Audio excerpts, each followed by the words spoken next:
국제사회 비난 속에 지난주 중국 전인대에서 홍콩 국가보안법이 통과됐습니다. 미국의 트럼프 대통령은 이제 홍콩은 중국에서 전혀 독립적이지 않다면서 홍콩에 대한 특별 지위를 박탈하겠다고 밝혔습니다.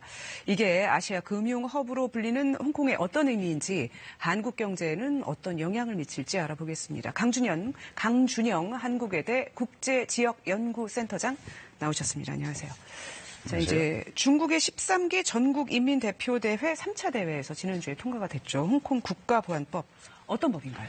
기본적으로 이제 홍콩은 그 1990년에 그 전국인민대표대 상무위원회에서 만든 홍콩 기본법에 의해서 통치가 되게 됐는데요. 네. 그중에 23조가 보안법을 홍콩 내부에서 만들려고 그런 게 있었어요. 그런데 네. 그거를 계속 시위를 하고 2003년에도 한번 그 동지엔화라는 홍콩 행정장관 시절에 못했단 말이죠. 예. 그리고 작년에 송환법 이런 거 보시면서 홍콩 내부에서 저런 법제화가 어렵겠구나라고 판단을 내용을 해서 이제 간단하게 확인해 보면 반정부 활동 이번에 통과된 거죠. 네. 반정부 그래서 활동. 결국은 자기네가 하면서 외세 개입, 반정부 활동 이런 거 안 된다. 그리고 최대 징역 30년까지 처하겠다.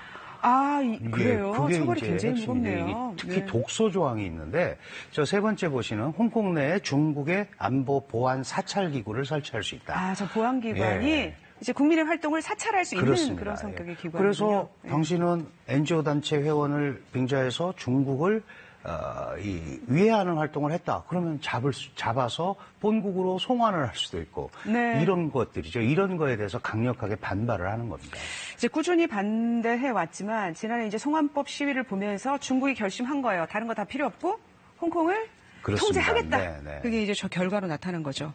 자, 그래서 이제 미국의 트럼프 대통령이 이제 더 이상 홍콩은 일국 양제, 그러니까 다른 제도, 중국과 다른 제도의 국가가 아니다. 그렇습니다. 이제 같은 제도 아니냐, 중국의 통제를 받는, 그러니까 홍콩에 대한 특별 지위를 박탈하겠다라고 네. 했는데 어떤 특별 지위가 있었나요? 그 홍콩이 지금 말씀하신 대로 중국과는 서로 다른 경제체다라는 것을 인정을 한 거죠. 그래서 그걸 92년도에 이 제정을 했습니다. 그러니까 홍콩과 중국은 따로 다르게 대우하겠다. 그래서 예를 들면은 그 외환 거래나 투자, 무역, 비자 발급 이런 데에서 우대를 하려고 한 거죠. 그다음에 홍콩은 패그제를 사용하고 있거든요. 네, 그러니까 그게 이제 세 번째 나온 환율 조작 특혜 제도죠. 그렇죠. 네. 그게 이제 일종의 그 고정환율제니까 그런 것들은 중국과 다르게 쓰니까 예. 이제 긍정적으로 받아들인 거예요. 그런데 지금 이제 홍콩하고 중국하고 다를 게 없다. 그러면 기존에 지금까지 줬던 것들 다 박탈하겠다 이거죠. 그러면은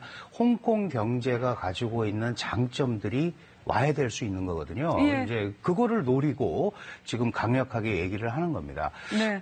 저 법은 사실은 홍콩 특별법 자체 문제보다도 작년에 홍콩 민주인권법이라는 게 의회에서 통과가 됐는데 네. 거기에 매년 홍콩의 자치 정도를 보고 판단을 하겠다는 미국에서 거예요. 통과된 그렇습니다. 그 법을 말씀하시는 그게 거죠? 무려 상원 100명, 하원 435명의 전원 만장일치입니다. 네. 그러니까 이게 이제 인권 상황이 안 좋으면 언제든지 바꿀 수 있다. 예, 1년에 네. 한 번씩 보고받아서 바꾸겠다. 그거를 지금 옮기겠다. 예, 하는 실행에 게 이제, 옮기겠다. 그게 트럼프의 의도죠.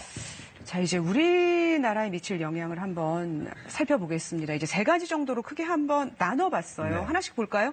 이제 홍콩에 대한 한국의 직접 수출이 작년에 한 6%, 그러니까 우리나라 전체 수출의 6%면 적지 않은 양이더군요. 타격이 있을까요? 네, 상당히 많죠. 사실은 4위의 수출국이고 약 460억 불 정도 수출을 하니까 엄청난 돈인데, 이게 이제 사실 홍콩으로 갔다가 재수출되는 게 굉장히 많거든요. 네, 중개 무역이죠. 네. 두 번째 부분 저희가 준비한 화면 그래픽을 한번 보겠습니다.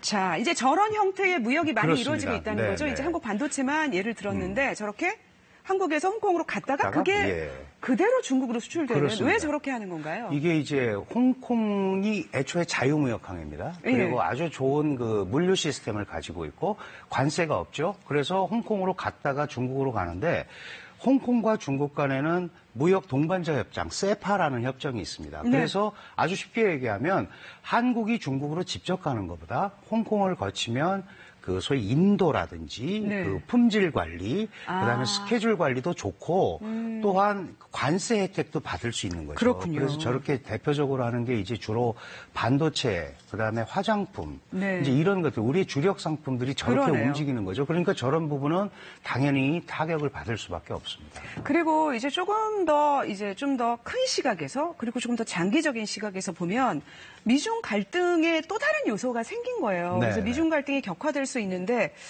이제 미중 갈등이 격화되면은 우리가 이제 중국으로 뭐 수출하고 중개 무역을 하지 않고 수출하고 이런 것들에도 어려움이 생길 수 있죠. 당연히 큰 어려움이 생기죠. 왜냐하면 중국은 여전히 규제가 많습니다. 네. 그 한중 간에 물론 FTA가 있지만 뭐 특히 위생이라든지 환경 이런 부분에 대해서 과도한 규제 이런 게 많거든요. 그러니까 직접 비용이 많이 들어가는 거죠. 그리고 지방 정부나 이런 데와 이 중앙 정부와의 손발이 아직도 좀 잘 안 맞기 때문에 네. 업체별로 업종별로 상당한 이 고정 비용의 증가가 필요합니다. 결국 고정 비용의 이 증가된다라는 것은 제품의 원가 경쟁력이 상실되는 거잖아요. 예. 그러니까 이제 그런 부분에 대해서는 장기적으로 한국한테 좋을 게 별로 없는 그런 구조죠.